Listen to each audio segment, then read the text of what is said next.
S. Chan presents educational video lectures as per the new UGC CBCS curriculum. Absolutely free. Difficult science concepts made easy. Study anywhere, anytime. Reproduction. This is something that keeps us going, keeps our generations going. Have you ever thought that reproduction के लिए दो sexes की ही हमेशा ज़रूरत होती है, या फिर और डीपर क्वेश्चन बायोलॉजी का कि आखिर दो sexes का evolution क्यों हुआ? Why there were two genders, male and female? Why not more than two genders? I'm not talking about those other kind of genders which are not capable of reproducing, but I'm talking why not more than two genders? And why actually two genders? This is a very deep question in the biology. But we are going to discuss more fundamentals of this, that is related to developmental biology and related to the formation of gametes. This is the new part. ये एक नया part है जिसे हम discuss करने जा रहे हैं developmental biology का.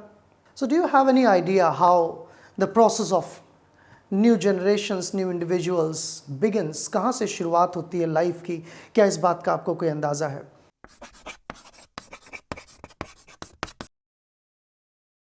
Welcome to S. Chand Academy. My name is Aditya and we are discussing developmental biology of organisms.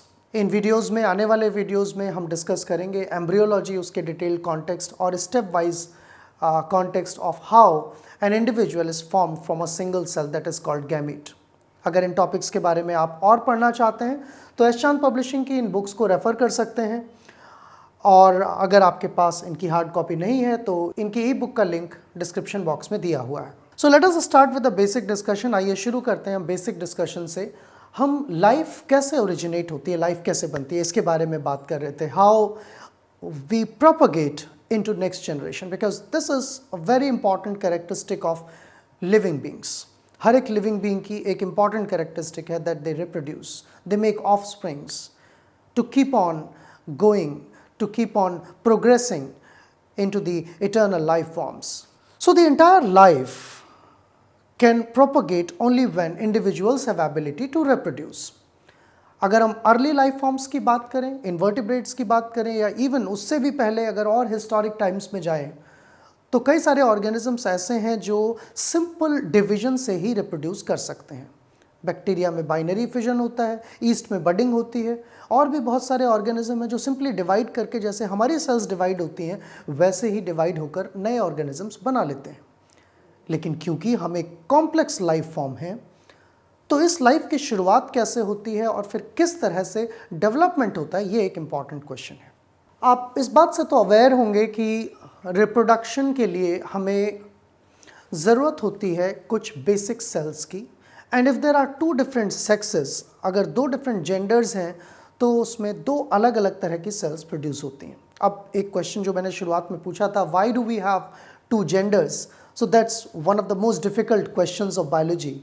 ये बायोलॉजी के सबसे डिफ़िकल्ट क्वेश्चंस में से एक है. लेकिन एक इसका जो लॉजिक है, that is somewhere to provide a better adaptability. क्योंकि अगर म्यूटेशंस एक इंडिविजुअल में हो, जेनेटिक चेंजेस एक इंडिविजुअल में हो, तो दूसरे इंडिविजुअल उसको कंजर्व कर सकें. और दूसरा जो इसका एक्सप्लेनेशन है जो कुछ रिसर्चर्स ने दिया है, that is about the organelle distribution. Because there are two genders and they share unequal distribution of the organelles. तो organelles का distribution proper हो सके inside the cell, for that we need specifically two genders. Now you already understood by now, अब तक आप ये समझ चुके हैं कि reproduction की ज़रूरत क्यों होती है. And the reason for this is to generate offsprings. And offsprings are needed to continue the race. That means the very existence of an individual depends upon the reproduction, and it is also characteristic of living beings. ये living being की characteristic भी होती है. लेकिन अब इसके बाद अगला क्वेश्चन ये है कि reproduction कैसे होता है. So if we talk about the higher organisms, particularly vertebrates की हम बात करें अगर, so almost all the vertebrates, they have specialized organs for reproduction. और अब से पहले वाले वीडियोस में हम इन चीज़ों के बारे में डिस्कशन कर चुके हैं. अगर आपको ध्यान हो तो यूरोजेनाइटल सिस्टम के अंदर हमने जेनाइटल्स का फॉर्मेशन कैसे होता है, रिप्रोडक्टिव ऑर्गन्स कैसे डेवलप होते हैं, and what is the dimorphism, how male genitals and female genitals are different, we have talked about them. इनकी फिजियोलॉजी सेमेस्टर 3 में डिस्कस की जाएगी। लेकिन यहाँ पर डेवलपमेंटल बायोलॉजी में you should know that when there is a sexual dimorphism, जब दो इंडिविजुअल्स सेक्सुअली डिफरेंट होते हैं, when you have sexual differences, then two individuals will also have differences in their basic sex organs. So females, they have a primary sex organ, and male also have a primary sex organ. When I say primary sex organ, that means organs which are capable of making the cells which can generate life, not the organs which are required for sexual intercourses. So primary sexual organ for female is ovary, which can produce a cell that can give life called ovum. It can also be called as female gamete. इसको हम female gamete कह सकते हैं. Gamete is like a seed, and you can also call the primary reproductive organ for males as testes, and they generate male gametes.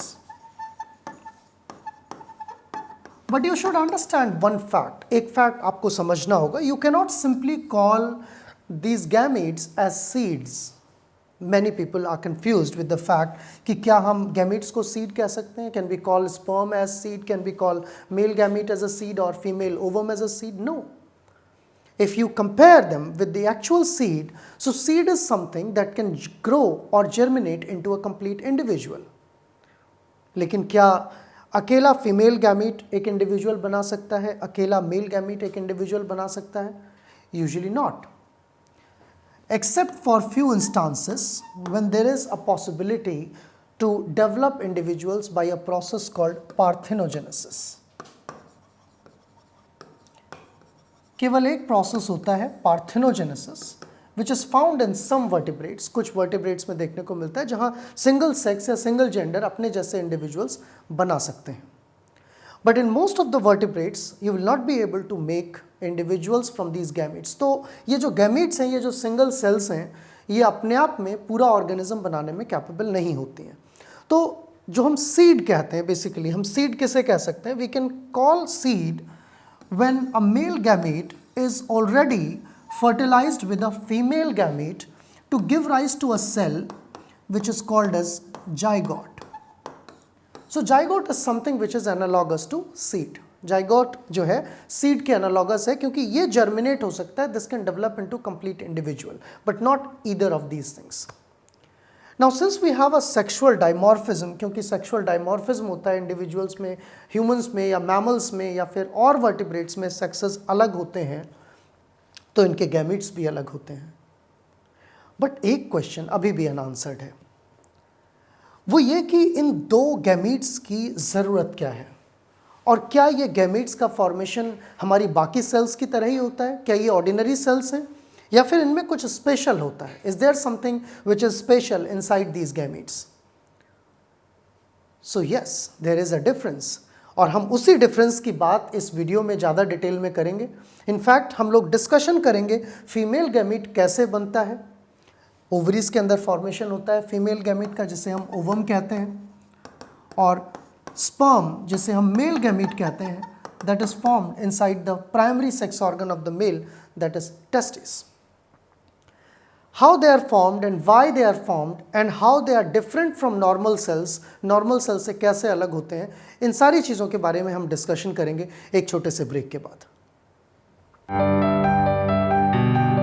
Welcome to S. Chand Academy. Myself, Dr. Mamta Sethi, and I'm here to explain you the various concepts related to the states of matter and chemical kinetics. So stay connected. Like, subscribe and share, and do not forget to press the bell icon.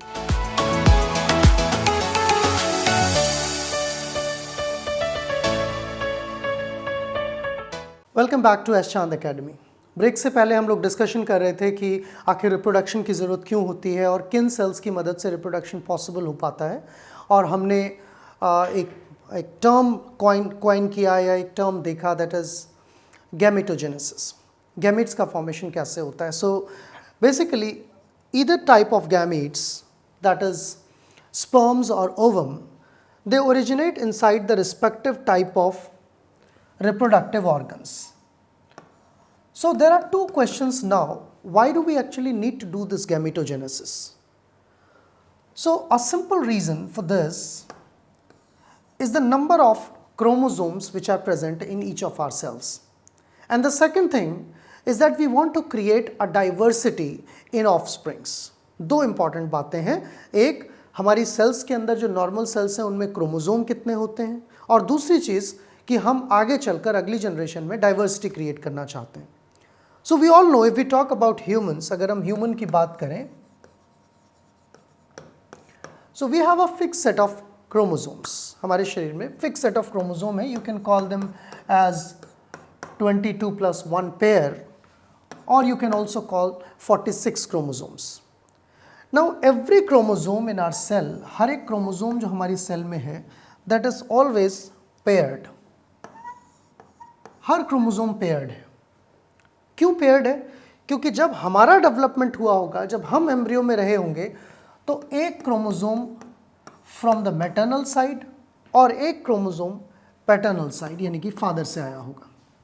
So half part of the cell, half genetic material of the cell is from one parent, from male parent, and remaining half is from the female parent. लेकिन सिर्फ इतना ही नहीं है, we have these chromosomes which are homologous, जिस पर अगर यहाँ पर कोई जीन प्रेजेंट है तो यहाँ पर भी वही जीन प्रेजेंट होगा, लेकिन उसकी फॉर्म अलग होगी। जैसे मैं बात करूँ हेयर की स्टाइल की, एक पर्सन है, उसके हेयर्स जो है करली है, लेकिन उसके फादर के करली हेयर्स थे, मदर के नॉर्मल हेयर्स थे, तो उसके क्रोमोसोम में दोनों के जीन प्रेजेंट है। मदर के भी जीन प्रेजेंट है नॉर्मल हेयर वाले, और फादर के भी जीन प्रेजेंट है करली हेयर वाले, क्रोमोसोम की उसी पोजीशन पर। लेकिन अब इनमें से एक ही जीन जो है वो डोमिनेट करता है और वो एक्सप्रेस होता है। तो हमारे शरीर में हर चीज़ की डबल कॉपीज़ हैं, लेकिन उनमें से कुछ ही एक्सप्रेस करते हैं। कौन सा एक्सप्रेस करता है? This is all subject of genetics.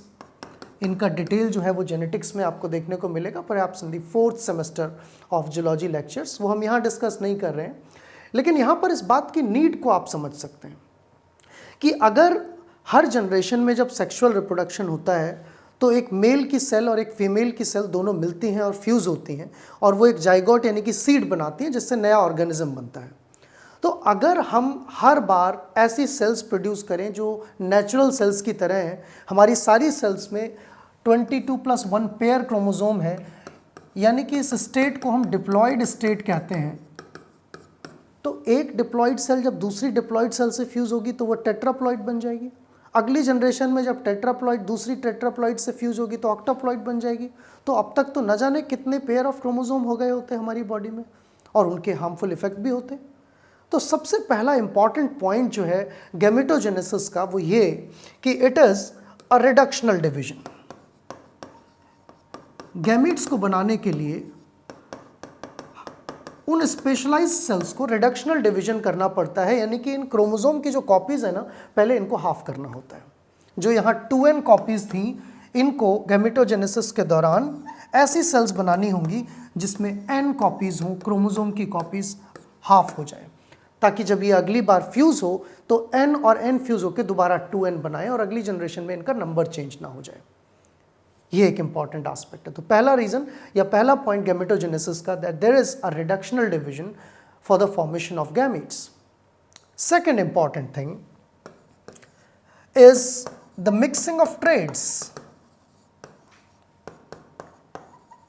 When I say mixing of trades, it means that the trait which was carried by your mother will not be purely inherited to the next generation. I'm talking about combinations. So suppose there were 3 traits which were in somebody's mother, and they got received in the child और of springs, वो बच्चों में आ गए वो trades, 3 trades एक साथ, तो अगले जनरेशन में ये 3 ट्रेड और ये सारे के सारे ट्रेड एक साथ नहीं जाएंगे। मतलब ऐसा नहीं है कि इस क्रोमोसोम पे जितनी भी ट्रेड्स हैं जो मदर के पास हैं वो सारी चीज़ एक ऑफस्प्रिंग में चली जाए। तो आप देखते हैं कि जो ऑफस्प्रिंग्स होते हैं उनमें मिक्स्ड ट्रेड्स होते हैं, एक सिंगल ट्रेड मिक्स नहीं होता है, लेकिन कई सारे ट्रेड्स की बात कर रहा हूँ मैं। जब हम सारे ट्रेड्स की बात करें तो सारे ट्रेड्स जो हैं वो एक जैसे नहीं होंगे ऑफस्प्रिंग। आपने सुना होगा कई बार जब छोटे बच्चे घर में होते हैं तो पूछा जाता है ना कि इसके लिप्स जो हैं वो मम्मी की तरह हैं, आइज़ पापा की तरह हैं, पैर इसकी तरह हैं, बॉडी इसकी तरह है। So this is the truth, ये सच्चाई है। जब नए ऑफस्प्रिंग्स डेवलप होते हैं तो उनके पास जब गैमेट्स बने होंगे तो उनके ग्रैंड पेरेंट्स के कैरेक्टर्स मिक्स होते हैं, ट्रेड्स मिक्स होते हैं। ऐसा नहीं है कि सारे कैरेक्टर मदर के ही इंडिविजुअल में आ जाएं या सारे कैरेक्टर फादर के ही आ जाएं, वो तो क्लोन हो जाएगा फिर। That will not be an offspring, then there will be no purpose of sexual reproduction.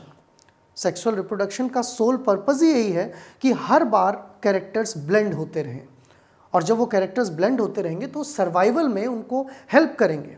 क्योंकि मान लीजिए किसी एक जनरेशन में एक इंडिविजुअल की एबिलिटी नहीं है सर्वाइव होने की, वो अचानक से किसी एक्सट्रीम कंडीशन में सर्वाइव नहीं कर पा रहा है, but over the period of time जो ये ब्लेंडिंग होती है कैरेक्टर्स की, this provide a hybrid vigour to individuals.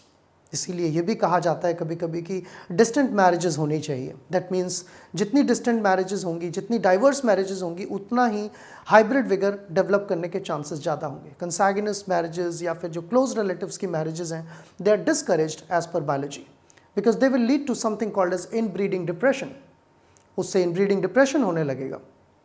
So although ये भी जेनेटिक्स का ही पार्ट है, जेनेटिक्स में पढ़ेंगे, लेकिन हमें एक स्ट्रॉन्ग रीज़न और मिला गैमेटोजेनेसिस के अंदर, वो है ब्लेंडिंग और mixing of the parts of DNA, which in technical terms, जो टेक्निकल टर्म्स में कहा जाता है रिकॉम्बिनेशन। ऑलराइट, तो ये 2 बातें हैं, एक रिकॉम्बिनेशन और एक रिडक्शनल डिवीजन। यानी कि गैमेटोजेनेसिस में reductional division, number of chromosome कम हो जाते हैं, और दूसरा चीज़ इन डीएनए के मटेरियल का एक्सचेंज होता है। यानी कि इस क्रोमोसोम, होमोलोगस क्रोमोसोम पास में आके अपना मटेरियल एक्सचेंज करते हैं और फिर वो अलग हो जाते हैं। तो एक क्रोमोसोम में जो पहले प्योरली मदर का था, मियोसिस के दौरान या इस डिवीजन के दौरान, गैमीट बनने के दौरान, अब वो क्रोमोसोम हाइब्रिड हो जाएगा। वो क्रोमोसोम सिर्फ मदर का नहीं रहेगा, बल्कि मदर और फादर के ट्रेट्स उसमें मिक्स हो जाएंगे। सो ये 2 बातें जो हैं गैमेटोजेनेसिस के लिए इंपॉर्टेंट होती हैं। आइए देखते हैं एक्चुअली प्रोसेस कैसे होता है गैमेटोजेनेसिस का। So the final product of gametogenesis, first we will talk about spermatogenesis और male gametogenesis. So in the chromosomes we have basically 3 parts, 3 part हैं। ये जो पहला पार्ट आप देख रहे हैं, this is head. The second part, it is called as midpiece, and the third part, or including the midpiece, you have something that is called tail. So head, midpiece and tail. Mostly this tail will have a central filament. इसके अंदर एक central filament होता है which is basically capable of making movements, जो इसके sperm के movement के लिए ज़रूरी होता है, and this entire system is covered with a plasma membrane. लेकिन इसका जो mid piece है, जो बीच का हिस्सा है, उसमें यहाँ पर neck पर centriole होता है जो इन फाइबर्स को बनाने में मदद करता है, और ये बहुत सारे यहाँ पर माइटोकॉन्ड्रिया होते हैं। So sperm is full of mitochondria in its mid piece, because mitochondria is a powerhouse and it can generate a lot of ATP. So energy for movement of the this whole tail comes from mitochondria. यहाँ से energy आती है। अब head में क्या होता है? Head में सेंटर में इसके न्यूक्लियस है। न्यूक्लियस यानी कि डीएनए मटेरियल है, जेनेटिक मटेरियल है, जो अगली जनरेशन में कैरी फॉरवर्ड होगा, और आपको ध्यान रखना है कि ये हैप्लॉइड होगा, इसमें आधे क्रोमोसोम्स होंगे। लेकिन इसके आगे टिप पर आप एक चीज और देख रहे हैं, that is called as acrosomal vesicle, ये आगे का part. So it's like a head which contains certain chemicals, इसमें कुछ केमिकल्स होते हैं, कुछ एंजाइम्स होते हैं, which helps this head of the sperm to penetrate into the ovum, egg cell में पेनिट्रेट करने में मदद करता है। So this is the general structure of a sperm, but how does this originate? Do we have sperms since the embryo is formed? एक embryo के time पर ही sperm बन जाता है या बाद में डेवलप होता है? No, it develops during the maturity और you can say the age of puberty. जब प्यूबर्टी की एज अटेन होती है, that's somewhere around 13 and 14 years, उस टाइम पर some changes start to happen in reproductive organs which we call testes, and in these testes we have seminiferous tubules inside which we have some specific type of cells called spermatogonia. So these spermatogonia are the primitive type of cells like our cells, rest of the body cells, which have 2n number of chromosomes. Then they start dividing through a specialized process which is called as meiosis. You might have studied about meiosis in your high school. High school में आपने शायद पढ़ा होगा इसके बारे में. Reductional division होता है. माइटोसिस में सेल्स जब डिवाइड होती है तो कंटेंट को आधा आधा डिवाइड कर लेती हैं. आई मीन आप समझ लीजिए कि आपके पास एक कोई चीज़ है, उसकी आपने एक कॉपी बनाई और फिर आधी आधी डिवाइड कर ली. लेकिन अगर एक ही आपके पास फॉर एग्जांपल पेज है और बीच में से फाड़ के आधा आधा कर लिया, दैट इज रिडक्शनल डिवीजन. तो यहाँ पर बेसिकली रिडक्शनल डिवीजन होता है. बाकी सेल्स में डिवाइड होने से पहले वो अपने जेनेटिक मटेरियल की कॉपी बना लेते हैं और फिर डिवाइड करते हैं, उसे माइटोसिस कहते हैं. तो मेयोसिस में रिडक्शनल डिवीजन होगा, यानी कि क्रोमोसोम का नंबर 2n से n हो जाएगा. और जब ये हो रहा होगा प्रोसेस, उसी टाइम पर एक इवेंट होता है जिसे हम कहते हैं crossing over. Crossing over process में क्रोमोसोम्स जो है एक पेरेंट से दूसरे पेरेंट से आया हुआ वो पास आते हैं और एक दूसरे से मटेरियल एक्सचेंज करते हैं. यानी कि अगर मेरी बॉडी में इस समय स्पर्मेटोजेनेसिस हो रही है तो मेरे पेरेंट्स के जो क्रोमोसोम हैं they must be exchanging their material so as to produce these type of cells which will have blend of the characters from my father and from my mother, and these cells are not mature enough. ये cells अभी mature नहीं हुई है. meiosis में दो बार division होता है, एक बार reductional division और एक बार normal division. So at the end you will get 4 cells generating out of a single cell. एक ही सेल से 4 सेल बनती हैं. अब आप सोचेंगे कि अगर सारी सेल्स खत्म हो जाएंगी स्पर्मेटोगोनिया तो क्या होगा? Will be still be able to produce sperms और will there be a specific age limit until when sperms will be produced? So no, these cells are capable of replenishing themselves. They also can undergo mitosis and they can continuously replenish. So for males particularly, in case of mammals, we do not have any specific age limit when sperm formation will stop. But it happens in case of females due to some hormonal changes that is called menopause. We'll discuss about that. So once these 4 type of cells are formed, they are also not mature. In cells को इस shape में convert होने को differentiation कहते हैं. ये round cells होती हैं, स्फेरिकल सेल्स होती हैं, बट धीरे धीरे इनमें क्या होता है, एक मिड पीस का डेवलपमेंट होता है. एक्रोसोम में बनने वाले एंजाइम्स इकट्ठे होते हैं, एक्रोसोम बनता है, and then they gradually take a shape of mature sperm and then they are ready to be released. So these although they are formed in the seminiferous vesicles in the testes, but they are gradually accumulated in the vas deferens, which I think you remember from the Wolffian duct in the embryonic development. वहाँ पर आपको ध्यान होगा embryonic development में हमने बात की थी, ये डक्ट जो है एक्सक्रीटरी सिस्टम के साथ डेवलप हुई होती है. And then for the release they are mixed with lot of other nutritional molecules and lot of lubricating agents. Collectively they are forming a solution which is called as semen. So semen and sperms may be different. Sperms are those male gametes and semen is something which is the complete formulation or complete mixture or solution which contain semen alive. So this is how male gametes are formed. There are approximately millions of sperms which are released during one ejaculation, but out of those millions only one will make its way for the life. So let's see how oogenesis takes place. पिछला case तो spermatogenesis का था. oogenesis यानी कि egg का formation कैसे होता है. तो जैसे मेल्स के अंदर स्पर्म का फॉर्मेशन होता है, वैसे ही फीमेल में either of the ovaries they are capable of carrying out the same process, बिल्कुल वैसा ही प्रोसेस जैसे मेल्स के अंदर मेल गैमेट्स में हो रहा था. There will be a single cell which will be called as oogonium. This will be having 2n number of chromosomes, and then this oogonium will undergo meiosis. It will make haploid cells, then this will further divide and it will make 2 more cells. But a small difference that you will notice, एक छोटा सा difference यहाँ पर अलग होता है. वहाँ पर sperms जब बन रहे थे तो एक single spermatogonium से 4 sperms बन सकते हैं, लेकिन एक ओगोनियम से एक बड़ी सेल और एक छोटी सेल बनती है. इस छोटी सेल को हम पोलर बॉडी कहते हैं. This is generally degraded off और remains attached with the mature ovum.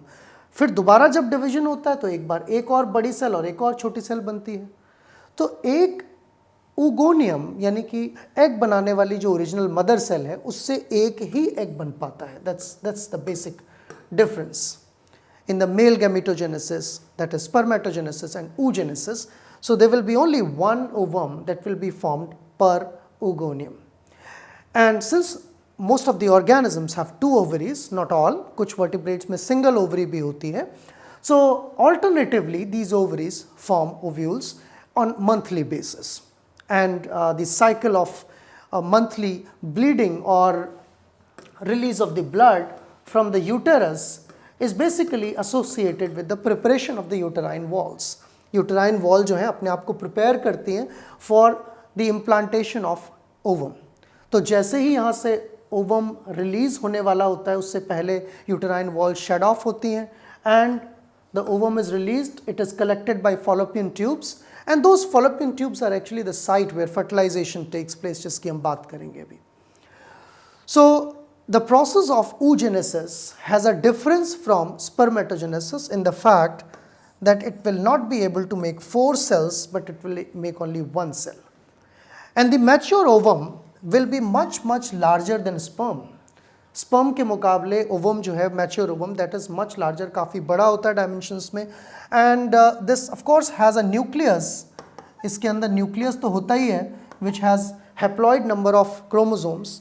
But इसके चारों तरफ एक एक्स्ट्रा सेलुलर मैट्रिक्स यानी कि एक प्रोटेक्टिव लिक्विड की लेयर होती है जिसको हम जोना पेलुसिडा कह सकते हैं. विटेलाइन मेम्ब्रेन होती है इन सम ऑर्गेनिजम्स और कुछ में उसको एक्स्ट्रा सेलुलर मैट्रिक्स की बनी होती है. और इस एक्स्ट्रा सेलुलर मैट्रिक्स के बाहर बहुत सारी सेल्स होती हैं जो न्यूट्रिशन प्रोवाइड करती हैं, इस एग को लगातार मैनेज करती हैं. They are called as ovarian follicular cells. और जो एग सेल है मदर सेल उसके अंदर कई सारे ग्रेन्यूल्स भी होते हैं जिनको कॉर्टिकल ग्रेन्यूल्स कहते हैं. ये ग्रेन्यूल काम करते हैं रिलीज कुछ केमिकल्स रिलीज करने के लिए जो कि एक स्पर्म की एंट्री के बाद बाकी सारे स्पर्म को इनएक्टिवेट कर देते हैं. तो ये बेसिक स्ट्रक्चर है ओवम का. इस मैच्योर ओवम के बनने को ही हम oogenesis कहते हैं. Right, it happens by reductional division, meiosis से होता है, इससे पहले रिकॉम्बिनेशन हो चुका होता है. And it happens on monthly basis in either of the ovaries in alternative manner. अलग अलग organisms में ovulation का जो period है, ovulation का time है वो अलग है. Number of ovum which are produced are also different across the vertebrate organisms. Finally, let's talk about something that brings life to these gametes. The process is called as fertilization. That means mixing of these two gametes, इन दोनों के मिलने का जो process है that is called fertilization. लेकिन you might be amused to know that it is not necessary that fertilization will always be internal. ऐसा नहीं है कि fertilization के लिए sexual intercourse ही जरूरी है. Many people believe that because in mammals it happens since we have internal fertilization. mammals के अंदर fertilization शरीर के अंदर होता है. लेकिन कुछ ऑर्गेनिजम्स ऐसे भी हैं जिनमें फर्टिलाइजेशन बाहर हो सकता है. That is male organism when their sperms are ready they can release it outside and female organism they can release their egg outside and they can fuse outside the body. This happens in case of amphibians. Even in fish they don't have to copulate, they don't have to do sexual intercourse for that. But yes, in some kind of amphibians, the release of sperms or the stimulation of sperm that can happen when they come close to each other, जब एक दूसरे के नज़दीक आते हैं तब वो stimulate करता है, इनकी बॉडी से स्पर्म या ओवम रिलीज होते हैं और वो फिर पानी में या किसी वेट एरिया में मिक्स हो जाते हैं and then they can fertilise themselves outside the body. But in other organisms like reptiles, birds, mammals, we have internal fertilisation. Body के अंदर फर्टिलाइजेशन होता है, for which of course the sexual intercourse is required. Males have to inject their sperms into the female's body, and that happens through an opening called vagina, through which the sperms will travel a long path up to fallopian tubes. Fallopian tubes are the tubes through which eggs gradually roll down to the uterus. So as soon as the sperm reach near ovum, they begin to fertilize. But the fertilization process is also very interesting. Around 30 million of sperms are released during the ejaculation, and there is only one egg to which they chase. Now, which one will be winning the race? That depends upon the success and the healthy state of the sperm. And also it may be a matter of chance. Probability के हिसाब से देखें तो ये सिर्फ एक matter of chance हो सकता है, या फिर अगर उसमें भी हेल्थ वाइज देखें तो depending on the amount of energy that sperm has, that will decide that how they will fertilise. Now the entire process of fertilisation, whether it is external or internal, इसको हम 4 steps में divide कर सकते हैं, जिसमें से पहला step जो है वो ऑप्शनल है, सारे ऑर्गेनिजम्स में नहीं होता है. What are these steps? Let's see. So the first step is capacitation. As I told you that capacitation is not an obligatory step. ये कोई कंपल्सरी स्टेप नहीं है सारे वर्टिब्रेट्स के अंदर. It is usually found in mammals, ये सिर्फ mammals में होता है, where sperms will make itself prepared for interacting with ovum. Ovum के साथ इंटरैक्ट करने के लिए इसमें कुछ बायोकेमिकल चेंजेस होते हैं, जैसे कि इसके एक्रोजोम के अंदर एंजाइम्स का एक्यूमुलेट होना, इसका जो टेल है उसका फ्लिकरिंग मूवमेंट स्टार्ट होना. तो कुछ जो केमिकल बायोकेमिकल चेंजेस हैं जो इस स्पर्म में होते हैं before it can begin its movement towards ovum, that is called as capacitation. Some of the sperms of lower vertebrates like amphibians, reptiles, they are already prepared, they are ready for fertilization, so they don't need capacitation. उनको capacitation की ज़रूरत नहीं पड़ती है. Then if we talk about the next step, so that is binding of sperm with the zona pellucida. ये जो ovum के बाहर की लेयर थी ये जोना पेलोसिडा कहलाती है. जो एक्स्ट्रा सेलुलर मैट्रिक्स की हम बात कर रहे थे कि एक स्लाइमी लेयर जिसमें न्यूट्रिएंट्स होते हैं, जिसमें कुछ प्रोटीन्स और कुछ केमिकल्स होते हैं. तो सबसे पहले ये स्पर्म जो है जोना पेलोसिडा से बाइंड करता है और अगले स्टेप में बाइंड करने के बाद it opens up its acrosome. इसका जो acrosome है, आगे का जो पार्ट है, that actually fuses. So I'll say acrosome fusion.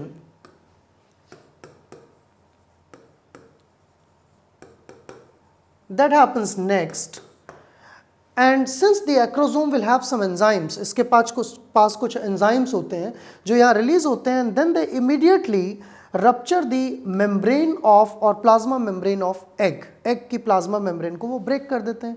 So with the breakage of the plasma membrane, the nucleus of sperm can make an entry into the egg, and at the same time to avoid polyspermy, क्योंकि अगर multiple sperms attack कर देंगे तो बहुत सारे nucleus इस cell के अंदर आ जाएंगे and that will render the cell useless. So to avoid that, other sperms which are in vicinity of this egg, as soon as one sperm makes an entry, these small granules which you see inside the egg, they burst off and they release chemicals which can destroy all the sperms present in the vicinity.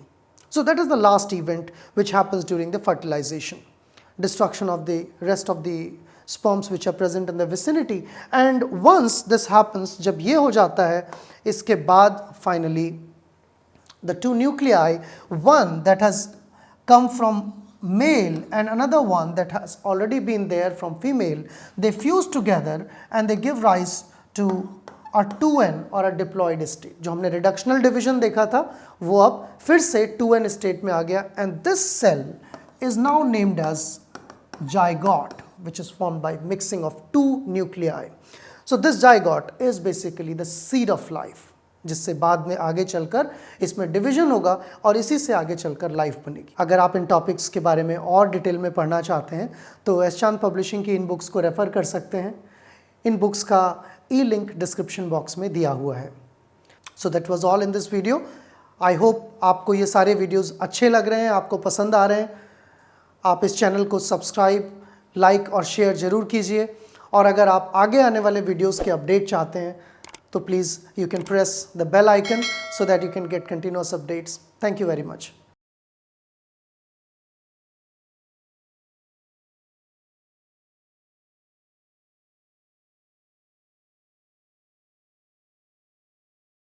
All rights reserved. This video has been prepared for educational purposes only. No part of it may be reproduced or copied without the permission of the copyright holder.